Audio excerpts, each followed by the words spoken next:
Well, in truth, the video of the first plane wasn't available for hours and hours and hours. Τις πρώτες ώρες είδαμε βίντεο μόνο από το δεύτερο πύργο. Το βίντεο από την πρόσκρουση του πρώτου αεροπλάνου βρέθηκε και άρχισε να προβάλλεται στις 12 Σεπτεμβρίου.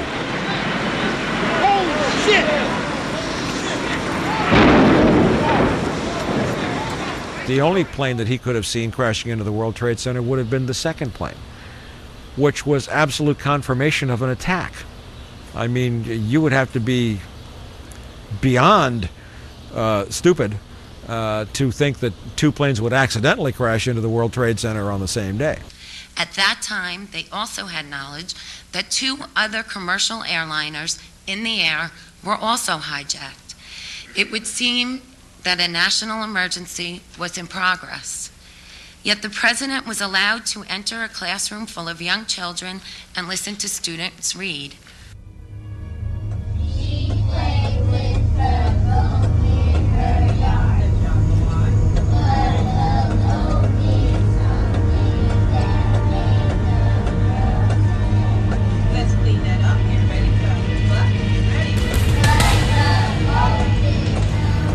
The response to this information in Washington is that Cheney goes to specially protected war room and gets all kinds of special security.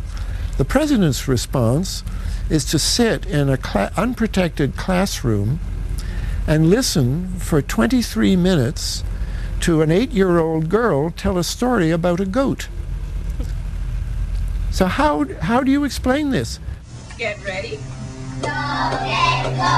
Yes, the cat, go. Fingers on the first word of the story. Get ready to read the story in the fast plate. Get ready. Go, girl, cat, go, cat, go. Go on. She played with her goat in her house. My question is why? If the president knew his nation was under attack, why didn't they immediately stop that photo opportunity and immediately go into crisis mode? And we haven't gotten an answer to that question yet. Ο Μάικ Ρούπερτ είναι οπαδός της συνωμοσίας. Πιστεύει ότι κάποιοι μέσα από την αμερικανική κυβέρνηση είναι πίσω από τις επιθέσεις. But Bush, when he was locked up in that school, couldn't be contacted for any key orders, could he? And that was the critical time that was needed for the attacks to take place. But his explanation of events is beyond, if you were charitable and wanted to believe President Bush on that, you would still have to fire him, lock him up, and put him on medication.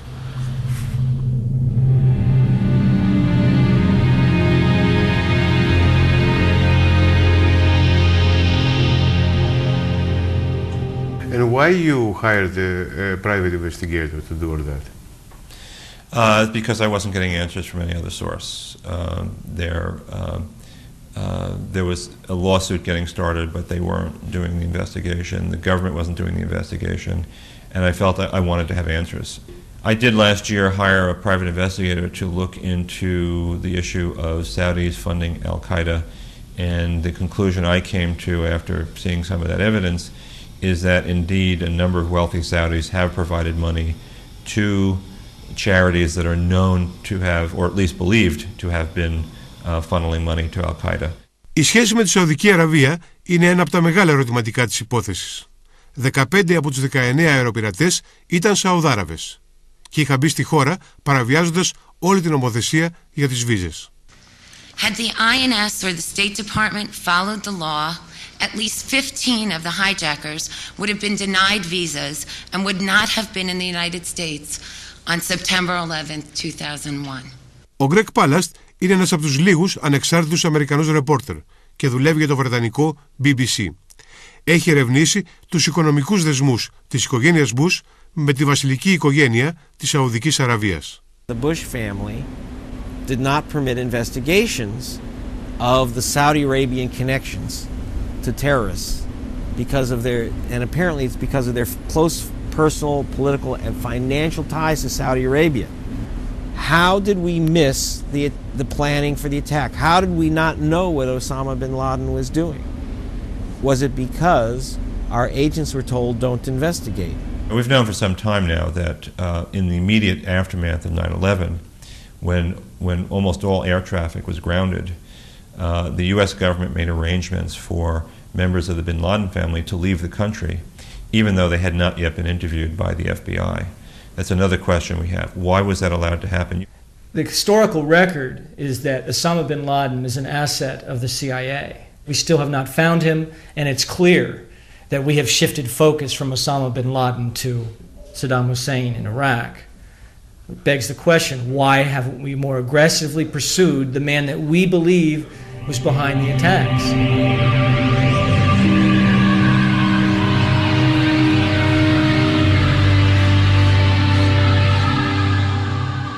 Is it luck that aberrant stock trades were not monitored? Is it luck when 15 visas are awarded based on incomplete forms? Is it luck when airline security screeners allow hijackers to board planes with box cutters and pepper spray? Is it luck when emergency FAA and NORAD protocols are not followed? Is it luck when a national emergency is not reported to top government officials on a timely basis? One of our major issues with this government and with the aftermath and dealing with the aftermath of 9/11, that there's been no accountability. In other words, no one has been held responsible for what is an obvious, on the face of it, gross failure, gross negligence, or worse. No one has been brought to task. No one's been, as far as we know, demoted or fired as a result. On the contrary, some of those individuals who appear to have made serious mistakes in judgment prior to 9/11 have actually been promoted. I know that they certainly, there was a senior FBI officer, agent we call him, in Washington, who had been warned about Arab pilots training, who did nothing, and in a sane society that man would have been fired. In fact, he was promoted.